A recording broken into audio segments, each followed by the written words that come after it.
What was one of the greatest piece of wisdom that your dad ever gave you?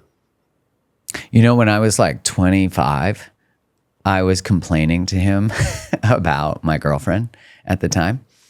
And oh my God, I have to share it because I can't believe I said it.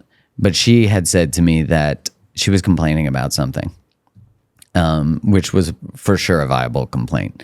And I said, well, if it's so bad, why do you want to be with me? Like, if it's so bad, why don't you just leave? Which, meanwhile, I probably wanted to leave at that point, but, I put that on her, and then I gaslit her experience. Gaslighting wasn't a word then. It was just called dismissing somebody, turning it around on them, whatever. But I told him about it, and he said, no. And he said, Mark, a relationship is a third entity. There is you, and there is her, and there is what you create together. And he's like, you have to feed that. And I was like, sure, Dad.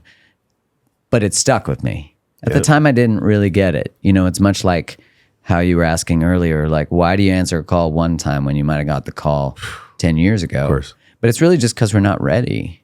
But the information, the coding of the frequency or whatever the language is, actually gets in there, and it starts a program of awakening. And that's why, like, you could be 65 and get divorced and wake up. And you might think, if I only knew this 10 years ago. It's like, it was available to you 10 years ago, but you needed to walk the developmental path, the soul's evolution that gets you to the place. It's like that saying that when the student's ready, the teacher appears. How true is that? It's like, no doubt, you're scrolling, you're asking for a message from God, and all of a sudden you get like an email from someone that you study from, or a friend of yours shares something, and it's like this, holy shit, that's exactly what I needed. But that's available all the time. Like, that guidance is always there. But it's only there if you actually believe that the guidance is always there. How do we make ourselves more attuned to when we're asking for that guidance to actually appear? How do we open ourselves up? Because like you said, you can hear a message 50 times. Right. On the 51st time, you're like, okay, now I'll actually use it. How can we shorten the pain curve on that? Right? Or is it just Dharma? Is it just our life unfolding organically as it is? I think it's a bit of both. It's like you talk about that quote from Carl Jung, like, until you make the unconscious conscious, your life will rule your life, and you'll call it fate. Yeah. And so when you set a different baseline to how you orient to the world, then at least you'll be curious and open. It's like there's a great book called, and there's an article written on it called The Luck Factor. And the guy studied unlucky people and lucky people. And he asked unlucky people, do you want to be studied? Of course, unlucky people are like, yeah, please prove how unlucky I am. So he studied them. Validate me. Yeah, and then he taught unlucky people what lucky people do, and they became lucky. Because it's like the science of optimism.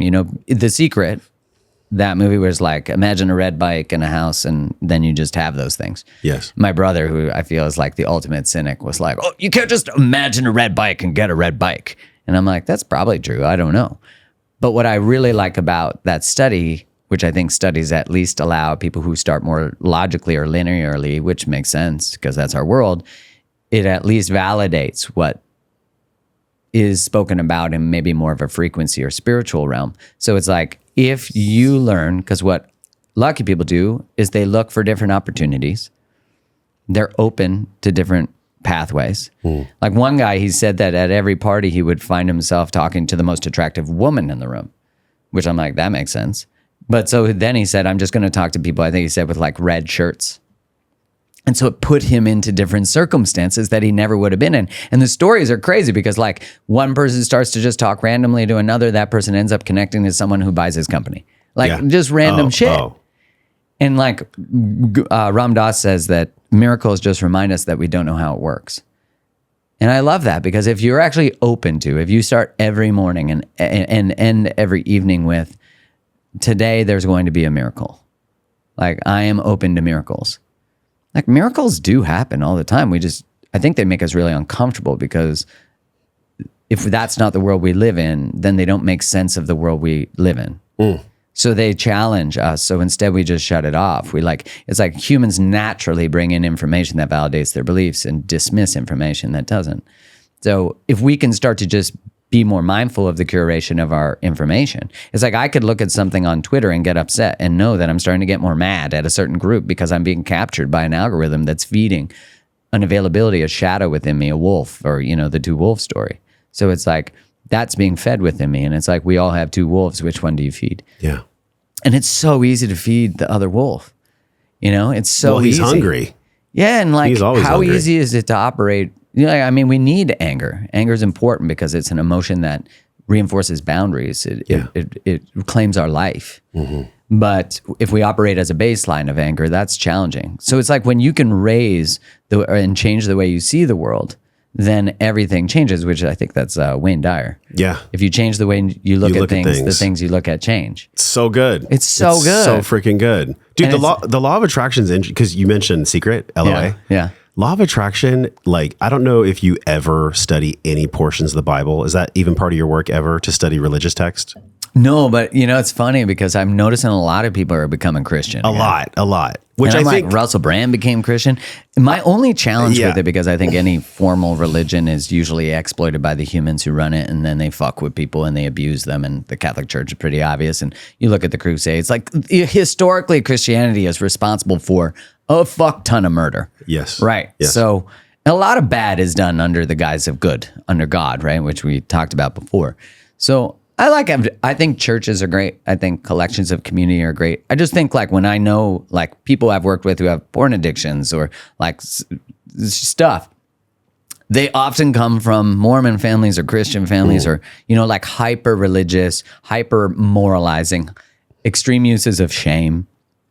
And the detoxification you have to do from the programming that, we talked about this quote. I was talking about this quote last night at dinner that Alan Watts says that the greatest trick the church ever made was to make themselves the broker between you and God. Like only through them do you get access. Yeah. And so that's why I have like a little Sure. I don't have animosity, but I have like apprehension. Or you have intelligent caution, right? You look at it through a lens of slight or maybe even massive ambiguousness because, yeah, dude, there's a lot of harm and torture and terror that's been done in the name of, quote, God. Right. And I know think a lot of good Christians, Muslims, Hindu, I don't care. Sure. Buddhists. Well, the reason I mention that is because I'm going to do my best to connect the dots. Yeah. So LOA is interesting because I think there was this flurry of people that watched The Secret and they were like, oh yeah, I'm literally just going to manifest everything I want in life. But I was interviewing this woman and her name is Danielle Catherine Haig and she's so good. Like, yes, she's more of a Christian bent, but I told my audience, and I'll share this right now, like, don't put your wounding or your unintelligent caution about Christianity so that you can't get some of the wisdom from the Bible. Because I think in every religious text, there is some good, like it's not all bad. And one of the things as it relates to LOA is Mark 11:24. Whatever you pray for, believe that you have it and you shall have it, but it was cherry picked.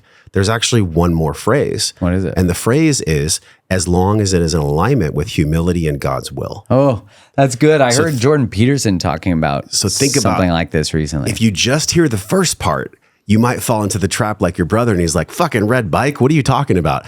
But if you combine the totality of the statement and it's not cherry picked, much like all the wisdom that we get, which is why we must be intelligently cautious, it's so powerful because it means in Mark 11:24 that if you are humble and if you're open, like you've mentioned, to being at a party and seeing red shirts and having a businessman buy your cup, if you're open, if your soul and your heart and your mind is open and you have a true relationship with God, not a bearded dude in the sky, but like a real relationship with God, you can manifest a lot faster. You truly can. This is a tactical thing. Can I be humble and can I ask, God, is this in your will? Yeah. Creator, is this in your will? Universe, is this, whatever nomenclature you want to use, right? Is this in your will? This is my true desire. This is actually what I want to be of service for. I don't want to have 1 million followers just so I can be egoically puffed up. I want to have 1 million followers because I want to serve 1 million people. I want to reach the heart. I want to touch the soul. I want to bring some healing and some love so that people can think and feel differently. That's powerful, but you can't combine just one statement of like manifestation LOA, which actually paradoxically just fed the ego of everybody that watched The Secret. They're like, yeah, I can manifest whatever I want. It's like, you're missing half of the recipe here. So what are your thoughts? I'm sure you get asked this, dude.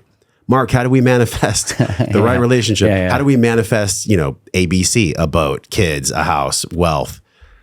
I feel like most people are missing the other half of the prayer or the statement or the meditation. And that is, can I be humble? And is it in the will of God, universe creator, for it to actually manifest? Whoa. So you love that episode? You'll love the one on the screen. Click it and enjoy.